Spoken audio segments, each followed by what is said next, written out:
I literally opened on a page with one in Dutch. So this one has a 20 Rix dollars reward.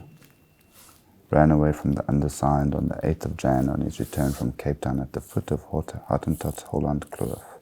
A male slave named Artem of the Cape, 23 years, brown complexion, thick woolly hair, hollow eyes, thick curled upper lip, and a slight beard.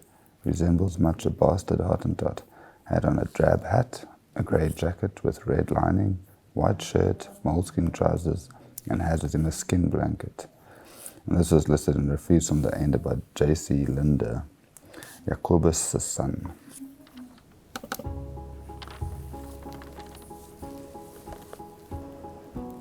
So I'm looking at runaway ads in some of the larger advertising platforms at the Cape.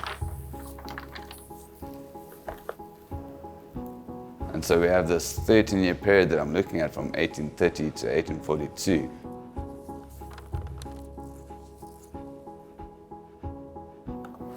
Yes, it's quite an interesting one. This is a slave named Albert. He was 30 years old, but he ran away with his wife and child. But it's also interesting because he's a blacksmith by trade, listed in the actual ad. I'm looking at the larger advertising platforms at the Cape. The two that I'm looking at are the Zuid-Afrikaan, which is the first colonial Dutch newspaper at the Cape, and then I'm looking at the Government Gazette, which is the mouthpiece of the colonial government. There's so much description. I mean, everything from complexion, his height, hair, his eyes, his lips, even the fact that he has a slight beard. The ads give us so much detail about who these people were. They look like tiny little adverts in the classified section of a newspaper, and each one speaks about a particular enslaved or apprenticed person that has run away. Their master or owner is essentially advertising for their return, often with a reward attached.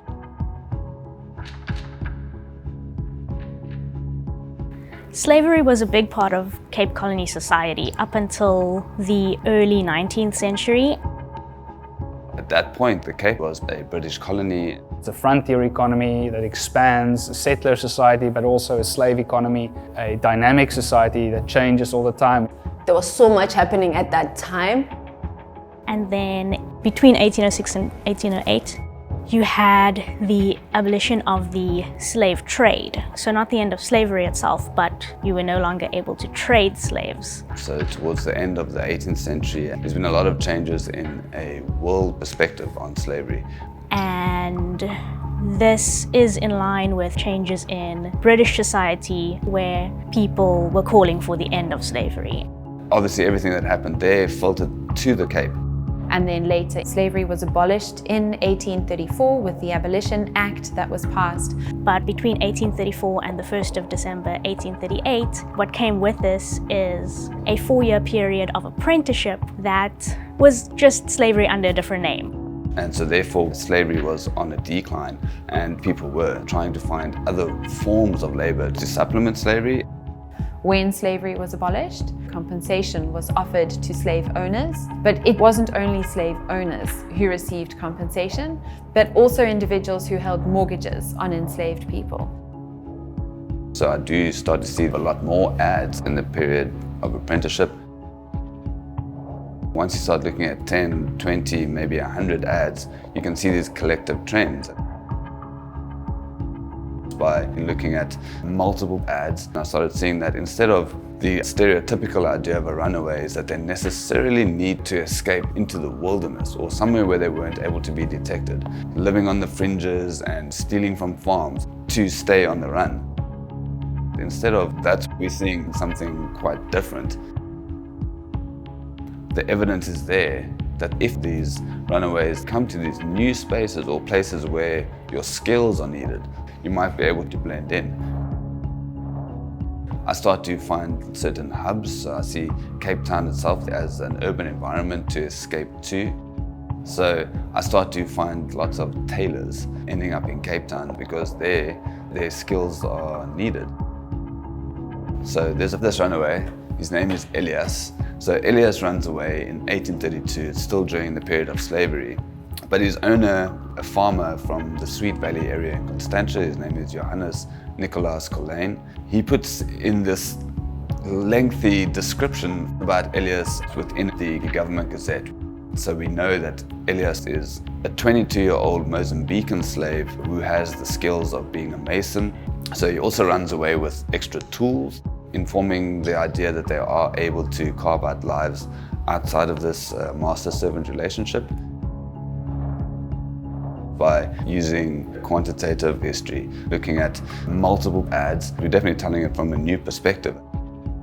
So a lot of the work that we are doing is really showing that there's another story, or there's something perhaps that we haven't considered before.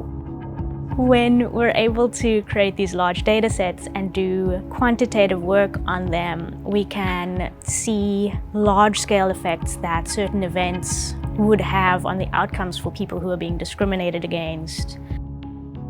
I think it's history that needs to be known. But how do we communicate to a broader audience and tell a history of people that are typically excluded from conventional archival sources? Slavers from other countries coming into our port. When Carl Bergman first started with this research, he thought to himself, wouldn't it be amazing to get a forensic artist to create images of these people who are described in these adverts? He's got the burn mark, he's the copper and tinsmith. And he's only like 12 years old, so he's got a super interesting story as well. And he's got the tattoo. One of the things I thought of was to get a forensic artist to look at some of these ads and to create their faces. We've got Martha, we've got Karel, we've got David, not David. So I was invited to collaborate with a researcher and interpret their research through art. Whenever I read these descriptions, I'm seeing these faces, picturing a world completely other. So we thought, well, why don't we treat these little adverts as eyewitness accounts and see if we can interpret a facial depiction of this individual. And then we've got Japa, who is described as a prize Negro. I dread a prize Negro. I didn't understand what that meant. When we first started, we didn't understand what certain words meant. But like, what would the value, the economic value be of hiring oneself out as a bastard? Well, the thing is that you'll be considered a free person, right? So you're not a slave if you are born to, say, employ a woman. Okay. So, and then this one is William, alias John Hendricks. William, he was an interesting character for me, especially his clothing, especially his hat, and that it has a feather on it. We learned that, generally speaking, there wouldn't be a great difference in clothing between master classes and slave classes. And also speaks fluent English. So like, he's definitely a slave. There's no freedom for him as such. But by presenting himself as a free person, or a person who can pass as free, he can. Yes. Okay, that makes sense. So a very, very strong sense of individual personhood comes through in the writing. Walks long and high. It's like, imagine this horse, big striding. So I thought, why not perhaps esteem these characters, portraying them in these beautiful garments, seated for a portrait.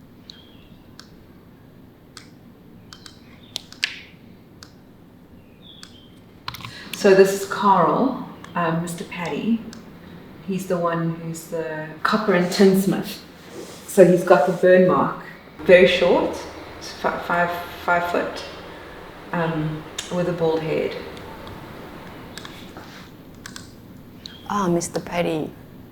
He was described as somebody who had significant burns on his face.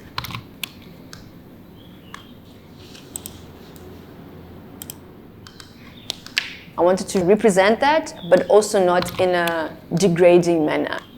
So we were very interested in not perpetuating the kind of implicit criminalization of these people. I started looking at ancient Renaissance paintings. We eventually settled on the language of aristocratic portraiture. They're like those old sepia kind of Victorian wedding. So with Martha, her hair was not described in a specific way. So I went and then I looked at how the Khoisan women would cut their hair and what their hair looked like. I wanted to give her a hairstyle that was almost historic. Yeah. So you see, there's the kind of the style of dress. Those dresses seem quite grand. Ultimately, we work digitally and then start working in Photoshop on layers to create these kinds of faces. And then when it comes to facial composites, which is what I used to do within South African police, in that aspect, an unidentified person is unknown to the victim or the witness at that sense. But in the heritage space, we give faces to historical individuals. So the work that those reconstructions need to do is to create a sense of connection with people from the past. These are historical individuals that master narratives of history have sidelined. We have a difficult history in South Africa. Throughout the history of South Africa, most of the records are recorded for the rich or upper class. There was no political incentive to preserve the thoughts, feelings and experiences of people that were not part of the political or established elite. But using new sources, the Cape Colony and the beautifully detailed records kept here from the Dutch period have a huge potential to tell us these new narratives. And so South Africa actually has a lot of these quantitative records that are still preserved. Records that can help us understand histories of people that are excluded from conventional sources. The biography project is a research project with two aims. On the one hand, it's funding postgraduate research and doing that on a number of really important themes in South African history. And on the other hand, it's working on making accessible archival sources. We transcribe and disseminate South African historical data. To be researching people who have been excluded from South African history. So we're looking at people that don't end up in the archives. And the enslaved are one of those groups. There are 5 themes in the project, one of which is slavery, and we're focusing on the 19th century, so the period in which slavery is abolished. Then there is democracy and disenfranchisement, love and marriage, life and death, and frontiers of finance is the 5th. The various sources that people are working on in the project are the basis of the pieces that have been created for the Charting the Uncharted exhibition.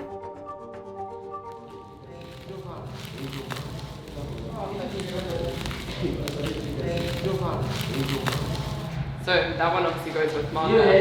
Yeah, well, there's only one woman. It's very important to realize that these are not forensic images. These are artistic interpretations, but we're taking the expertise of forensic facial imaging and applying them to this context. But when this individual is visualized in the way that it's done, it really is powerful. Slavery is one of many difficult histories in this world. And the effects of these events do persist. You see it globally.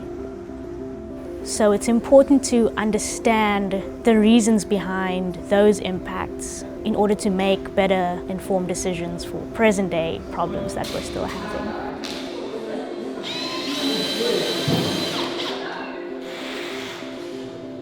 Quantitative history can make a fundamental contribution to telling histories of people that are excluded from conventional sources. It really can help to chart uncharted people. These are human stories. These are stories of people trying to make a better life for themselves, for their children, for their grandchildren. These people took a huge risk, escaped capture for the sake of pursuing their own liberty. They were real people, and it was not so much about escape as it is about opportunity.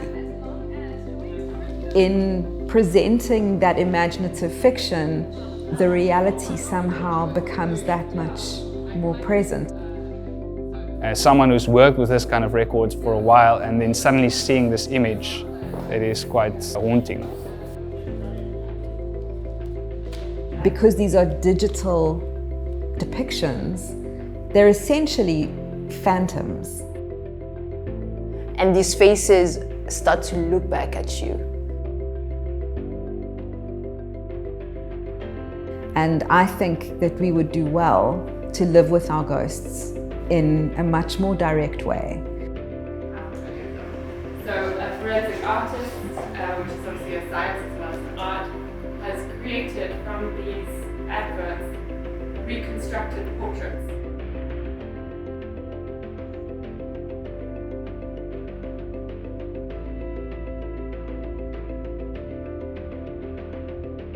And if we start showing these histories in new ways, I hope that we can see more of these kinds of projects funded in future, because I think there's a wealth of histories that are still left untold.